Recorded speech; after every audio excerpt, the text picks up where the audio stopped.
ಅನನ್ಯಾಳ ಮುಂದೆ ತಾನು ಅವಮಾನಿತಳಾದಕ್ಕಿಂತ ರುದ್ರನ ಮನಸ್ಸಿನಲ್ಲಿ ತನಗೆ ಸ್ಥಾನ ಇಲ್ಲ ಎಂಬ ಸತ್ಯ ರಂಜನಿಗೆ ಅತೀವ ನೋವು ನೀಡಿತು. ಅವನು ಕನಿಷ್ಠ ಪಕ್ಷ ತನಗಾಗಿ ಒಂದು ಸಣ್ಣ ಬೆಂಬಲವನ್ನು ನೀಡಲಿಲ್ವಲ್ಲ ಅಂತ ನೆನಪಾದಾಗ ಅವಳ ಹೃದಯ ನೊಂದು ಬೆಂಕಿಯಂತಾಯಿತು.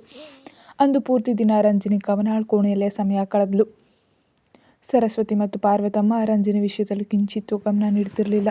ಇನ್ನು ಸೌಮ್ಯ ಚಿಕ್ಕಮ್ಮ ಅಡುಗೆ ಮನೆ ಕೆಲಸದಲ್ಲಿ ಗಡಿಬಿಡಿ ಇದ್ರು. ಶಂಕರ್ ಗೌಡ್ರು ದೇವಸ್ಥಾನಕ್ಕೆ ಹೋಗಿದ್ರು. ತರುಣ್ ಮತ್ತು ರಾಹುಲ್ ಮಧ್ಯರಾತ್ರಿಯ ಮನೆಗೆ ಬರೋದು. ಆದಿತ್ಯ ಕೆಲಸದ ಒತ್ತಡದಲ್ಲಿ ಆಫೀಸ್ನಲ್ಲೇ ಇದ್ದ. ಲತಾ ಅಕ್ಕ ಭಾರತ್ ಕಾರಣ ರಂಜನಿ ಪೂರ್ತಿ ಒಬ್ಬಂಟಿಯಾಗಿದ್ಲು. ಅದರ ನಡುವೆ ರುದ್ರನ ಈ ವರ್ತನೆ. ಏನೇ ಆದರೂ ತಾನು ಅವನ ಹೆಂಡತಿ, ತನ್ನ ಗಂಡ ತಾಯಿ ಅಥವಾ ತಂಗಿಯನ್ನಲ್ಲದೆ ಇನ್ನೊಬ್ಬ ಹೆಣ್ಣನ್ನು ಅಪ್ಕೊಂಡು ನಿಂತಿರೋದು ಅವಳ ಮನಸ್ಸಿಗೆ ತೀವ್ರ ನೋವು ನೀಡಿತು. ಆ ಚಿತ್ರ ನೆನಪಾದಾಗಲೆಲ್ಲ ರಂಜನಿಗೆ ತನ್ನ ಆತ್ಮವೇ ನೆರಳುತ್ತಿರುವಂತೆ ಭಾಸವಾಯಿತು. ಅಂದು ರಾತ್ರಿವರೆಗೂ ರಂಜನಿ ಕವನಾಳ್ ಕೋಣೆಯಲ್ಲೇ ಸಮಯ ಕಳೆದ್ಲು. ಕವನಾಳ್ ಕೋಣೆ ಕಿಟಕಿ ಮೂಲಕ ಹೊರಗೆ ನೋಡ್ತಿರುವಾಗ ಅನನ್ಯಾಳ ಜೊತೆ ಕಾರ್ನಲ್ಲಿ ಹೊರಗೆ ಹೋಗ್ತಿರೋ ರುದ್ರನನ್ನು ರಂಜನಿ ಕಂಡ್ಲು. ಆ ದೃಶ್ಯ ನೋಡಲು ಸಾಧ್ಯವಾಗದೆ ಅವಳು ಕಣ್ಣುಗಳನ್ನ ಬಿಗಿಯಾಗಿ ಮುಚ್ಕೊಂಡ್ಳು. ರಂಜನಿ ತನ್ನ ಕೋಣೆಗೆ ಬಂದಾಗ ಅಲ್ಲಿ ಯಾರೂ ಇರಲಿಲ್ಲ, ರುದ್ರನೂ ಇರಲಿಲ್ಲ. ಗಡಿಯಾರ ನೋಡಿದಾಗ ಸಮಯ 10 ಗಂಟೆ ಕಳೆದಿತ್ತು. ಇದುವರೆಗೆ ರುದ್ಯ ಹಿಂತಿರುಗಿ ಬಂದಿರಲಿಲ್ಲ. ಸಾಮಾನ್ಯವಾಗಿ ಆಫೀಸ್ಗೆ ಹೋದರೆ ಬರಲು ಇಷ್ಟು ತಡವಾಗ್ತಿತ್ತು. ಆದರೆ ಇಂದು ಅನನ್ಯಾಳ ಜೊತೆ ಹೊರಗೆ ಹೋದ ರುದ್ರ ಇದುವರೆಗೆ ಬಾರದಿರೋದು ಅವಳಲ್ಲಿ ಅಸ್ವಸ್ಥತೆ ಉಂಟು ಮಾಡಿತು. ರುದ್ರನಿಗೆ ಅವಳ ಮೇಲೆ ಎಷ್ಟೇ ದ್ವೇಷವಿದ್ದರೂ ರಂಜನಿಯ ಹೃದಯದಲ್ಲಿ ಮಾತ್ರ ಯಾವಾಗಲೂ ಅವನೇ ಇದ್ದ. ಅಂದು ರಾತ್ರಿ ರಂಜನಿಗೆ ನಿದ್ದೆ ಬರಲಿಲ್ಲ. ಸುಡ್ತಾ ಇರೋ ಮನಸ್ಸನ್ನು ಶಾಂತಗೊಳಿಸಲು ರಂಜನಿ ಶವರ್ ಅಡಿಯಲ್ಲಿ ನಿಂತಳು. ಬಟ್ಟೆ ಬದಲಿಸಿ ಅವಳು ಕೋಣೆಗೆ ಬಂದಳು. ಮೆಲ್ಲನೆ ರಂಜನಿ ಬಾಲ್ಕನಿಗೆ ಹೋದ್ಲು. ಅದು ರುದ್ರ ಹೆಚ್ಚಾಗಿ ಸಮಯ ಕಳೆಯೋ ಜಾಗ. ಅಲ್ಲಿ ಅವನ ದೇಹದ ಪರಿಮಳವೇ ತುಂಬಿಕೊಂಡಿದೆ ಅಂತ ಅವಳಿಗೆ ಅನ್ನಿಸ್ತು. ಹಠಾತ್ತನೆ ತನ್ನ ಶರೀರದ ಮೇಲೆ ಒಂದು ಕೈ ಹರಿದಾಡ್ತಿರೋದು ಮತ್ತು ಅದು ಸೊಂಟವನ್ನು ಬಿಗಿಯಾಗಿ ಹಿಡಿದಿರೋದು ರಂಜನಿಗೆ ಅರಿವಾಯಿತು. ಒಂದು ಕ್ಷಣ ಬೆಚ್ಚಿಬಿದ್ದರೂ ಆ ಪರಿಚಿತ ಗಂಧದ ಒಡೆಯ ಯಾರಂತ ರಂಜನಿ ಗುರುತಿಸಿದ್ಲು. ಅನನ್ಯಾಳನ್ನು ಸ್ಪರ್ಶಿಸಿದ ಅದೇ ಕೈಗಳಿಂದಲೇ ರುದ್ರ ತನ್ನನ್ನು ಸ್ಪರ್ಶಿಸ್ತಿದ್ದಾನೆ ಅಂತ ನೆನಪಾದಾಗ ರಂಜನಿ ಕಣ್ಣು ತುಂಬು ಬಂತು. ಮೂಗಿನ ತುದಿ ಕೋಪದಿಂದ ಕೆಂಪಾಯಿತು. ರಂಜನಿ ಅವನ ಶರೀರದಿಂದ ಬಿಡಿಸ್ಕೊಳ್ಳಲು ಪ್ರಯತ್ನಿಸಿದ್ರು. ಆದರೆ ಆಗಲೂ ಅವನು ಅವಳನ್ನು ತನ್ನತ್ತ ಬಿಗಿಯಾಗಿ ಎಳ್ಕೊಂಡಿದ್ದ. ರಂಜನಿಗೆ ಕೋಪ ತಡೆಯೋದಕ್ಕೆ ಸಾಧ್ಯ ಆಗಲಿಲ್ಲ. ತನ್ನ ಕೈಯಲ್ಲಿದ್ದ ಉಗುರುಗಳಿಂದ ಅವನ ಕೈಯನ್ನು ಬಲವಾಗಿ ಗೀಚಿದ್ಲು. ಅದರಿಂದ ರುದ್ರನ ಮುಖ ಕೋಪದಿಂದ ಕೆಂಪಾಯಿತು. ಆ ಹಾವಿನ ಕಡಿತದಿಂದ ಸಾಯಬಾರದು ಅಂದಿದ್ರೆ ಸುಮ್ಮನೆ ನಿಲ್ಲೇ. ತನ್ನ ಕೋಪವನ್ನು ಹಲ್ಲಗಳ ಮಧ್ಯೆ ಅದುಮಿ ಹಿಡಿದು ರುದ್ರ ಅವಳಿಗೆ ಹೇಳ್ದ. ಅವನ ಮಾತುಗಳಿಂದ ಗಾಬರಿಯಾದ ರಂಜನಿ ನೋಡಿದಾಗ ಗಾರ್ಡನ್ನಲ್ಲಿ ಹರಡ್ಕೊಂಡಿದ್ದ ಮಲ್ಲಿಗೆ ಬಳ್ಳಿಯಲ್ಲಿ ಸುತ್ತಕೊಂಡಿದ್ದ ಹಾವನ್ನು ಕಂಡ್ಲು. ಆ ದೊಡ್ಡ ನಾಗರ ಹಾವನ್ನು ಕಂಡ ತಕ್ಷಣ ರಂಜನಿ ಭಯದಿಂದ ಉಗುಳು ನುಂಗಿದ್ಲು. ಇಷ್ಟು ಹೊತ್ತು ಆ ಹಾವು ಅವಳ ಗಮನಕ್ಕೆ ಬಂದಿರಲಿಲ್ಲ. ಭಯದಲ್ಲಿ ಅವಳು ಇನ್ನಷ್ಟು ಅವನಿಗೆ ಅಂಟುಕೊಂಡು ನಿಂತಳು. ಅಲುಗಾಡ್ದೆ ನಿಲ್ಲು, ಅದಕ್ಕೆ ಹೋಗುತ್ತೆ. ರುದ್ರ ರಂಜನಿ ಕಿವಿ ಹತ್ತಿರ ಹೇಳಿದಾಗ ಅವಳಿಗೆ ಉಸಿರು ಬಿಡೋದಕ್ಕೂ ಕೂಡ ಸಾಧ್ಯವಾಗದ ಸ್ಥಿತಿ ಉಂಟಾಯಿತು. ಸ್ವಲ್ಪ ಸಮಯದ ನಂತರ ಆ ಹಾವು ಮೆಲ್ಲನೆ ಮಲ್ಲಿಗೆ ಬಳ್ಳಿಯ ಮೂಲಕ ಅರಿದು ಹಿಂತಿರುಗಿ ಹೋಯಿತು. ಅಷ್ಟರಲ್ಲೇ ರಂಜನಿ ರುದ್ರನಿಂದ ಬಿಡಿಸ್ಕೊಂಡು ದೂರ ಸರಿದಿದ್ಲು. ಒಂದು ಹಾವು ನಿನ್ನ ಹತ್ರ ಬಂದು ನಿಂತಿದ್ರು ತಿಳಿಯೋದಂತೆ ನೀನು ಆ ಅವಿನಾಶ್ನ ಕನಸು ಕಾಣ್ತಾ ನಿಂತಿದ್ದೀಯಾ?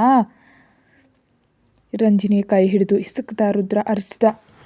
ಮೊದಲೇ ಅವನ ಮೇಲೆ ಸಿಟ್ಟಿನಲ್ಲಿದ್ದ ರಂಜನಿ ಇದನ್ನು ಕೇಳಿದ ಮೇಲೆ ತನ್ನ ನಿಯಂತ್ರಣ ಕಳ್ಕೊಂಡ್ಳು. ಹೌದು, ನಾನು ಅವಿನಾಶ್ನ ಕನಸು ಕಾಣುತ್ತಲೇ ಇದ್ದೆ. ಇಲ್ಲಿಂದ ಬಚಾವ ಹೋಗಿ ನನಗೆ ಅವಿನಾಶ್ ಜೊತೆಗೆ ಬದುಕಬೇಕು.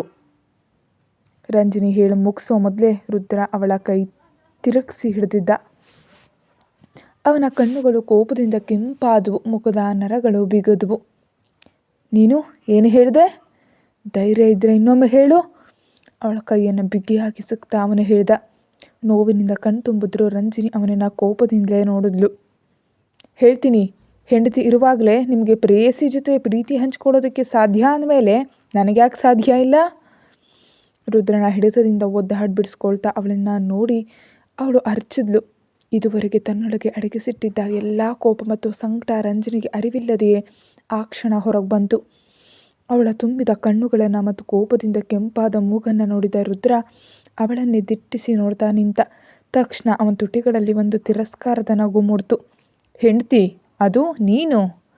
ಅವಳನ್ನು ನೋಡಿ ಅಸಹ್ಯದಿಂದ ರುದ್ರ ನಗ್ದ. ಹೌದು, ನಾನು ನಿಮ್ಮ ಹೆಂಡತಿಯೇ. ಹೌದು, ರಂಜನಿ ಛಲದಿಂದ ಹೇಳಿದ್ಲು. ಬಿಟ್ಟುಕೊಡಲು ಅವಳು ತಯಾರಿರಲಿಲ್ಲ. ಈ ಕೆಲವು ದಿನಗಳಲ್ಲೇ ರುದ್ರನನ್ನು ರಂಜನಿ ಪ್ರೀತಿಸೋದಕ್ಕೆ ಶುರು ಮಾಡಿದ್ಲು. ತನ್ನ ಗಂಡನನ್ನು ಇನ್ನೊಬ್ಬರಿಗೆ ಹಂಚಿಕೊಡಲು ಅವಳಿಗೆ ಸಾಧ್ಯವಿರಲಿಲ್ಲ. ರುದ್ರ ಅನನ್ಯ ಜೊತೆ ತೋರಿಸುವ ಆಪ್ತತೆ ಅವಳಿಗೆ ಸಹಿಸೋದಕ್ಕೆ ಸಾಧ್ಯವಾಗ್ತಿರಲಿಲ್ಲ. ಅವನ ಮೇಲಿನ ಪ್ರತಿಭಟನೆಯನ್ನು ಅವಳು ಮಾತುಗಳ ಮೂಲಕ ತಿಳಿಸಿದ್ಲು. ಆದರೆ ರುದ್ರ ಆಗಲೂ ಅವಳನ್ನು ಅಸಹ್ಯದಿಂದ ನೋಡ್ದ. ಹೆಂಡತಿ, ಅದನ್ನು ಹೇಳ್ಕೊಡೋದಕ್ಕೆ ನಿನಗೆ ಏನು ಯೋಗ್ಯತೆ ಇದೆ? ಪ್ರೀತಿ ನಾಟಕವಾಡಿ ಎಷ್ಟೋ ಜನರನ್ನ ವಂಚಿಸಿದ ನಿನಗೆ ನನ್ನ ಹೆಂಡತಿ ಆಗಿರಲು ಏನು ಯೋಗ್ಯತೆ ಇದೆ? ರುದ್ರನ ಮಾತುಗಳು ರಂಜನಿಯ ಹೃದಯಕ್ಕೆ ಚುಚ್ಚಿದಂತಾದವು. ರುದ್ರ ತನ್ನನ್ನು ಕೀಳು ಮಟ್ಟದ ಹೆಣ್ಣ ಕಾಣ್ತಿದ್ದಾನೆ ಅಂತ ನೆನಪಾದಾಗ ಅವಳ ಹೃದಯ ನರಳಿತು. ಕಣ್ಣುಗಳಲ್ಲಿ ಕಣ್ಣೀರಿನ ಹನಿಗಳು ಮೂಡಿದ್ವು. ನನ್ನ ತಂಗಿ ಕವನಾಳ ಜೀವನ ಹಾಳು ಮಾಡಿದ ನಿನ್ನ ಮೇಲೆ ನನಗೆ ತೀರಿಸಲಾಗದ ದ್ವೇಷ ಇದೆ, ಅಸಹ್ಯ ಇದೆ. ನಾನಿನ್ನ ಇದುವರೆಗೆ ನನ್ನ ಹೆಂಡತಿ ಅಂತ ಒಪ್ಕೊಂಡಿಲ್ಲ, ಇನ್ನು ಮುಂದೆ ಒಪ್ಕೊಳ್ಳೋದೂ ಇಲ್ಲ. ರಂಜನಿಯನ್ನು ತಿರಸ್ಕರಿಸುತ್ತಾ ರುದ್ರ ಅವಳನ್ನು ಮಾತುಗಳಿಂದ ನೋಯಿಸುತ್ತಲೇ ಇದ್ದ. ಇನ್ನು ಅನನ್ಯ, ಹೌದು, ನನಗೆ ಅವಳಂದರೆ ಇಷ್ಟ, ಅವಳಿಗೆ ನಾನಂದರೆ ಇಷ್ಟ. ನಾವು ಒಟ್ಟಿಗೆ ಹೊರಗೆ ಹೋದ್ವು, ಊಟ ಮಾಡಿದ್ವೋ ಅಥವಾ ಒಟ್ಟಿಗೆ ವಾಸಿಸ್ತೇವೋ ಅದು ನಮ್ಮಿಷ್ಟ. ಹೆಂಡತಿ ಅಂತ ಹೇಳಿಕೊಂಡು ಅದನ್ನು ವಿರೋಧಿಸೋ ಉದ್ದೇಶ ಇದ್ದರೆ ಅದನ್ನು ಕೈ ಬಿಟ್ಬಿಡು. ಅವಳನ್ನು ನೋಡಿ ಕೋಪದಿಂದ ರುದ್ರ ಅಷ್ಟು ಹೇಳಿದಾಗ ರಂಜನಿಯ ಕಣ್ಣು ತುಂಬ ಹರಿತು.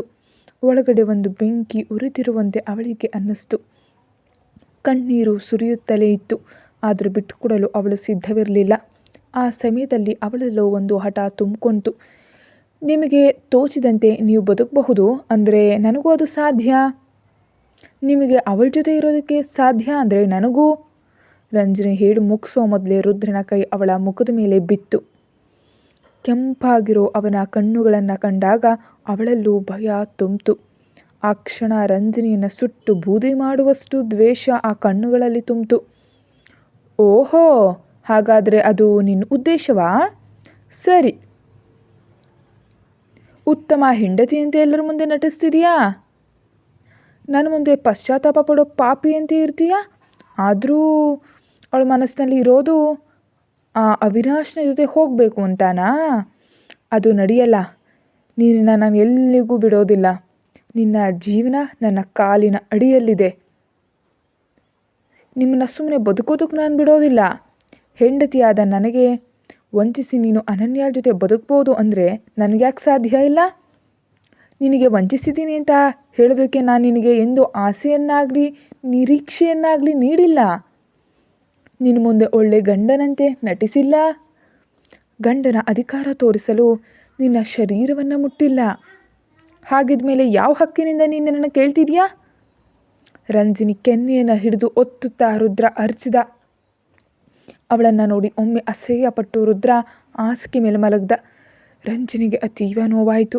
ತನಗೆ ಮಾತ್ರ ರುದ್ರನ ಮೇಲೆ ಪ್ರೀತಿ ಇದೆ, ಅವನಿಗೆ ತನ್ನ ಮೇಲೆ ಇರೋದು ಕೇವಲ ದ್ವೇಷ ಮಾತ್ರ ಅಂತ ಅವಳಿಗೆ ಅನ್ನಿಸ್ತು. ಇನ್ನು ನಾನು ಯಾಕಂತ ಒಂದು ಪ್ರೀತಿಯನ್ನು ಮನಸ್ಸಿನಲ್ಲಿ ಇಟ್ಕೊಳ್ಬೇಕು? ಆದರೂ ಒಬ್ಬರು ಪ್ರೀತಿಯನ್ನು ಕಿತ್ಕೊಳ್ಳೋದಕ್ಕೆ ಸಾಧ್ಯವಿಲ್ವೇ? ಅಂದು ರಾತ್ರಿ ರಂಜನಿ ಬಿಕ್ಕಿ ಬಿಕ್ಕಿ ಎತ್ತಲು ತುಂಬ ಹೊತ್ತು. ಆಗಲೂ ಅವಳು ಮನಸ್ಸಿನಲ್ಲಿ ತುಂಬಿದ್ದು ತನ್ನ ಅಸಹ್ಯದಿಂದ ನೋಡ್ತಿದ್ದ ರುದ್ರನ ಮುಖವೇ. ಆದರೆ ಮನಸ್ಸಿನಲ್ಲಿ ಕೆಲವು ಗಟ್ಟಿ ನಿರ್ಧಾರಗಳನ್ನ ಅವಳು ತೆಗೆದುಕೊಂಡ್ಳು.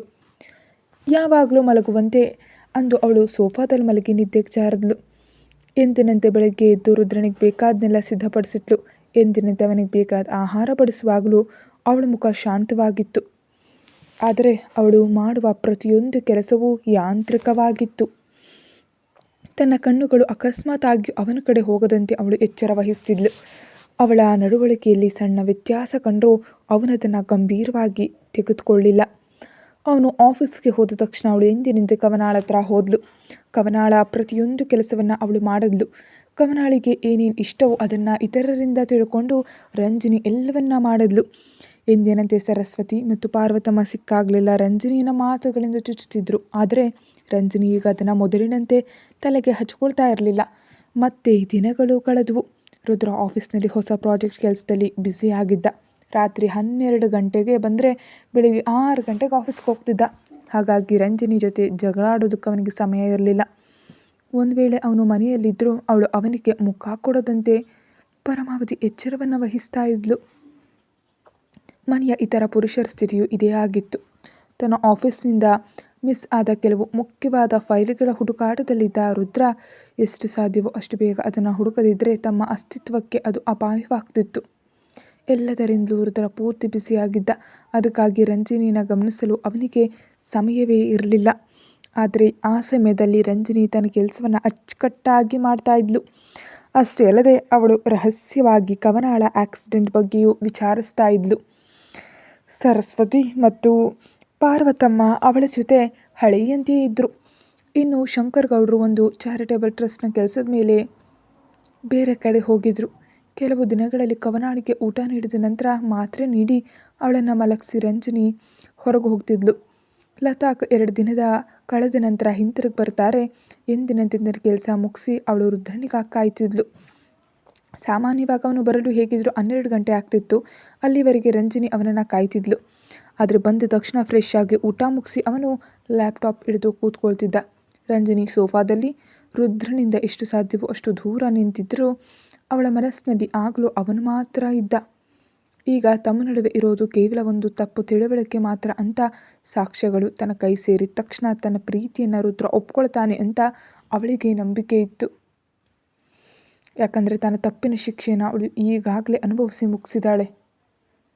ಆದರೆ ಅದರ ಹೆಸರಿನಲ್ಲಿ ಅನನ್ಯಾಳಿಗೆ ರುದ್ರನನ್ನು ಬಿಟ್ಕೊಡೋದಕ್ಕೆ ಅವಳಿಗೆ ಸಾಧ್ಯವಿರಲಿಲ್ಲ. ಇಷ್ಟು ದಿನಗಳ ತನಿಖೆ ನಂತರ ಅನನ್ಯಾಳ ಅಸಲಿ ಮುಖವಾಡ ರಂಜಿನಿಯ ಮುಂದೆ ಕಳಚಿ ಬಿತ್ತು. ಇನ್ನು ಒಂದು ವಿಷಯ, ಅಂದು ರಾತ್ರಿ ಮಿಸ್ ಆದ ಆ CCTV ದೃಶ್ಯಗಳು, ಅದು ಕೂಡ ತನ್ನ ಕೈಗೆ ಸಿಕ್ಕರೆ ಎಲ್ಲದಕ್ಕೂ ಪರಿಹಾರ ಸಿಗುತ್ತೆ. ಆದರೆ ಅಲ್ಲಿವರೆಗೆ ತನ್ನನ್ನು ಅವಮಾನಿಸಲು ಮತ್ತು ನೋಯಿಸಲು ರುದ್ರನಿಗೆ ಒಂದು ಅವಕಾಶ ನೀಡೋದಿಲ್ಲ ಅಂತ ಅವಳು ನಿರ್ಧಾರವನ್ನು ಮಾಡಿದ್ಲು. ಅವನ ಈ ಕೆಲಸದ ಒತ್ತಡ ಒಂದು ರೀತಿಯಲ್ಲಿ ರಂಜಿನಿಗೆ ವರದಾನವಾಯಿತು. ಇಲ್ಲದಿದ್ದರೆ ರಂಜಿನಿಯ ಬೆನ್ನ ಹಿಂದೆ ರುದ್ರನ ಕಣ್ಣುಗಳಿರ್ತಿದ್ವು. ಅಂದು ಕೂಡ ದಿನ ಎಂದಿನಂತೆ ಕಳೆಯಿತು. ನಾಳೆ ಎಂದಿನಂತೆ ಕವನಾಳಿಗೆ ಮಧ್ಯಾಹ್ನದ ಔಷಧಿಯನ್ನು ನೀಡಿ ಆರಿಫ್ನನ್ನು ಕಾಣಲು ಹೋಗಬೇಕು. ನಾಳೆ CCTV ದೃಶ್ಯಗಳು ನೀಡ್ತೀವಿ ಅಂತ ಅವನು ಮಾತು ಕೊಟ್ಟಿದ್ದಾನೆ. ಕೆಲವು ದಿನಗಳ ಹಿಂದೆ ಕವನಾಳ ಆಕ್ಸಿಡೆಂಟ್ ಬಗ್ಗೆ ವಿಚಾರಿಸಬೇಕು ಅಂತ ಅನಿಸಿತ್ತು. ಅವಳ ಗಂಡ ಅಲ್ಲಿ ಇಲ್ಲದಿರೋದು ಕೆಲಸ ಸುಲಭವಾಗಿಸಿತ್ತು. ಅವಳ ಗೆಳತಿಯ ಸಹೋದರ ಆರಿಫ್ ಒಬ್ಬ ಪೊಲೀಸ್ ಅಧಿಕಾರಿ. ವಿದಾಳ ಮುಂದೆ ತನ್ನ ಮನಸ್ಸು ಬಿಚ್ಚಿ ಮಾತಾಡಿದಾಗ ಅವಳೇ ಹೇಳಿದ್ದು ಆರಿಫ್ನನ್ನು ಕಂಡು ವಿಚಾರಿಸೋಣ ಅಂತ. ನಂತರ ಆರಿಫ್ ನೀಡಿದ ಮಾಹಿತಿ ಅವಳನ್ನು ಬೆಚ್ಚಿ ಬೀಳಿಸ್ತು. ಜೊತೆಗೆ ಅನನ್ಯಾಳ ಅಸಲಿ ರೂಪ ಕೂಡ ಅವಳಿಗೆ ಅಚ್ಚರಿ ಮೂಡಿಸ್ತು.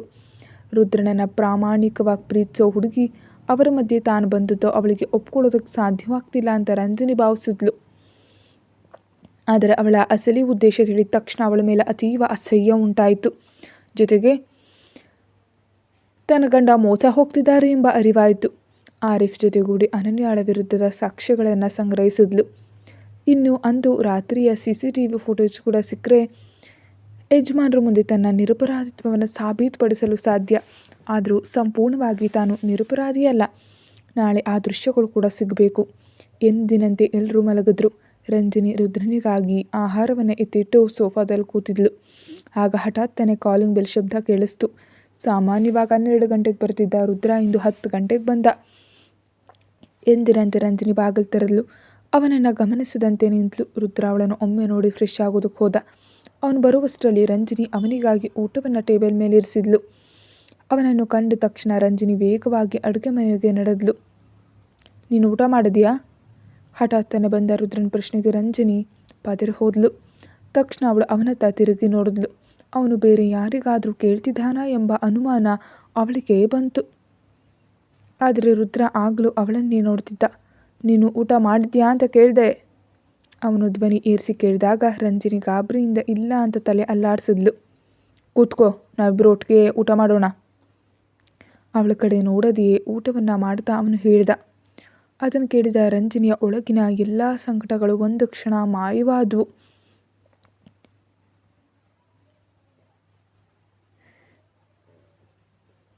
ದೇವರೇ, ಇವನು ಕೊಲ್ಲಲು ಇಷ್ಟೊಂದು ಪ್ರೀತಿ ತೋರಿಸ್ತಿದ್ದಾನೋ ಅಥವಾ ಏನಂತ ತಿಳಿತಿಲ್ವಲ್ಲ, ರಂಜಿನಿ ಆಲೋಚಿಸಿದ್ಲು. ರಂಜಿನಿ, ಅದನ್ನು ಕೇಳಿದ ತಕ್ಷಣ ರಂಜಿನಿ ಅವನ ಹತ್ರ ಕೂತ್ಲು. ಅವನ ದಿಟ್ಟ ನೋಟದ ನಡುವೆ ರಂಜಿನಿ ಪ್ಲೇಟ್ಗೆ ಅನ್ನ ಹಾಕ್ಕೊಂಡು ತಿನ್ನೋದಕ್ಕೆ ಶುರು ಮಾಡಿದ್ಲು. ಆಗಲೂ ರುದ್ರನ ಈ ಬದಲಾವಣೆಗೆ ಕಾರಣ ಅವಳಿಗೆ ತಿಳಿಯಲಿಲ್ಲ. ಊಟ ಮಾಡೋ ಮಧ್ಯೆ ಮೆಲ್ಲನೆ ಅವನ ಕಡೆ ನೋಡಿದ್ಲು. ಆದರೆ ಅವನು ಇದ್ಯಾವುದನ್ನು ಗಮನಿಸದೆ ಊಟ ಮಾಡ್ತಾ ಇದ್ದ. ಮೊದಲ ಬಾರಿಗೆ ರುದ್ರ ತನ್ನ ಹತ್ತಿರ ಕೂರಿಸಿ ಊಟ ಮಾಡಿಸ್ತಿದ್ದಾನೆ. ಏನಾದರೂ ಆಕ್ಸಿಡೆಂಟ್ ಬಗ್ಗೆ ಸತ್ಯ ತಿಳಿದಿರ್ಬೋದಾ? ಅದು ಸಾಧ್ಯ ಇಲ್ಲ. ರುದ್ರ ಊಟ ಮುಗಿಸಿ ಎದ್ದ ತಕ್ಷಣ ರಂಜಿನಿ ಕೂಡ ಪಾತ್ರೆಗಳನ್ನ ತೆಗೆದುಕೊಂಡು ಅಡುಗೆ ಮನೆಗೆ ಹೋದ್ಲು. ಎಂದಿನಂತೆ ಪಾತ್ರೆಗಳನ್ನೆಲ್ಲ ತೊಳೆದಿಟ್ಟು ಅವಳು ಕೋಣೆಗೆ ಹೋದ್ಲು. ಕೋಣೆಯಲ್ಲಿ ರುದ್ರ ಎಲ್ಲೂ ಕಾಣಲಿಲ್ಲ. ನಂತರ ಅವಳ ಗಮನ ಬಾಲ್ಕನಿ ಕಡೆ ಹೋಯಿತು. ಅಲ್ಲಿ ಆಕಾಶದ ಕಡೆ ನೋಡಿದ ಯಾವುದೋ ಚಿಂತೆಯಲ್ಲಿದ್ದ ರುದ್ರ. ರಂಜಿನಿ ಬಾತ್ರೂಮ್ಗೆ ಹೋಗಿ ಫ್ರೆಶ್ ಆಗಿ ಬಟ್ಟೆಯನ್ನು ಬದಲಿಸಿದ್ಲು. ನಂತರ ಎಂದಿನಂತೆ ಸೋಫಾದಲ್ಲಿ ಮಲಗಿದ್ಲು. ಮಲಗುವ ಮೊದಲು ಬಾಲ್ಕನಿಯಲ್ಲಿ ನೋಡಿದಾಗ ರುದ್ರ ಒಂದು ಬಾಟಲಿ ಜೊತೆ ಕೊಳ್ತಿದ್ದ. ರಂಜಿನಿ ಆಮೇಲೆ ಜಾಸ್ತಿ ಗಮನಿಸದೆ ಕಣ್ಮುಚ್ಚಿ ಮಲಗಿದ್ಲು. ರಾತ್ರಿ ಸುಮಾರು 12 ಗಂಟೆ ಹೊತ್ತಿಗೆ ರುದ್ರ ಕೋಣೆಯೊಳಗೆ ಬಂದ. ಸ್ವಲ್ಪ ಮದ್ಯಪಾನ ಮಾಡಿದ್ದ. ಮಲಗಿದ್ದ ರಂಜಿನಿ ಕಡೆ ಅವನ ಗಮನ ಹೋಯಿತು. ಒಂದು ಬೆಕ್ಕಿನ ಮರಿಯಂತೆ ಅವಳು ಸುರುಳಿ ಸುತ್ತಿ ಮಲಗಿದ್ಲು. ಬಾಲ್ಕನಿಯಿಂದ ಕೋಣೆಯ ಒಳಗೆ ಬರ್ತಿದ್ದ ತಣ್ಣನೆಯ ಗಾಳಿಗೆ ರಂಜಿನಿ ಸೋಫಾದಲ್ಲಿ ಇನ್ನಷ್ಟು ಮುದ್ದಡಿ ಮಲಗಿದ್ಲು. ಅವಳನ್ನ ಒಮ್ಮೆ ನೋಡಿದ ರುದ್ರ ತನ್ನ ಹೊದಿಕೆಯನ್ನು ತಂದು ಅವಳಿಗೆ ಒದಿಸ್ದ. ಆ ಹೊದಿಕೆಯ ಬೆಚ್ಚಗಿನ ಅನುಭವಕ್ಕೆ ಅವಳು ಇನ್ನಷ್ಟು ಅದಕ್ಕೆ ಅಂಟು ಮಲಗಿದ್ಲು. ಅವಳನ್ನು ನೋಡಿದಾಗ ಅವನೊಳಗೆ ಮೂಡ್ತಿದ್ದ ಭಾವನೆ ಏನಂತ ಅವನಿಗೆ ತಿಳಿತಿರಲಿಲ್ಲ. ಆದರೂ ಅವಳಿಗಾಗಿ ಅವನ ತುಟಿಗಳಲ್ಲಿ ಒಂದು ಕಿರುನಗು ಮೂಡ್ತು. ರುದ್ರ ಹಾಸಿಗೆ ಮೇಲೆ ಮಲಗಿದ. ಅವನ ಮನಸ್ಸು ಬಹಳ ಅಸ್ವಸ್ಥವಾಗಿತ್ತು. ಕಣ್ಣುಗಳನ್ನು ಬಿಗಿಯಾಗಿ ಮುಚ್ಚಿ ಅವನು ನಿದ್ದೆಗೆ ಜಾರ್ದ. ಮರುದಿನ ಬೆಳಗ್ಗೆ ಎದ್ದ ರಂಜಿನಿ ಮೆಲ್ಲನೆ ಸೋಫಾದಿಂದ ಎದ್ಲು. ಆಗಲೇ ಅವಳು ತಾನು ಹೊದ್ದಿರೋ ಹೊದಿಕೆಯನ್ನು ಕಂಡಿದ್ದು. ಮಲಗುವ ಮೊದಲಿನವರೆಗೆ ತನ್ನ ಹತ್ರ ಹೊದಿಕೆ ಇರಲಿಲ್ವಲ್ಲ? ಸಂಶಯದಿಂದ ಅವಳು ರುದ್ರನ ಕಡೆ ನೋಡಿದಾಗ ಹಾಸಿಗೆ ಖಾಲಿ ಇತ್ತು. ರಂಜಿನಿ ಎದ್ದು ವಾಶ್ರೂಮ್ಗೆ ಹೋದ್ಲು. ನಂತರ ಫ್ರೆಶ್ ಆಗಿ ಕೆಳಗೆ ಹೋದ್ಲು. ಕವನಾಳನ್ನು ಸ್ವಲ್ಪ ಫ್ರೆಶ್ ಮಾಡಿಸಿ ಅವಳಿಗೆ ಬೇಕಾದ ಔಷಧಿ ಮತ್ತು ಆಹಾರ ನೀಡಿ ಹಾಸಿಗೆ ಮೇಲೆ ಮಲಗಿಸಿದ್ಲು.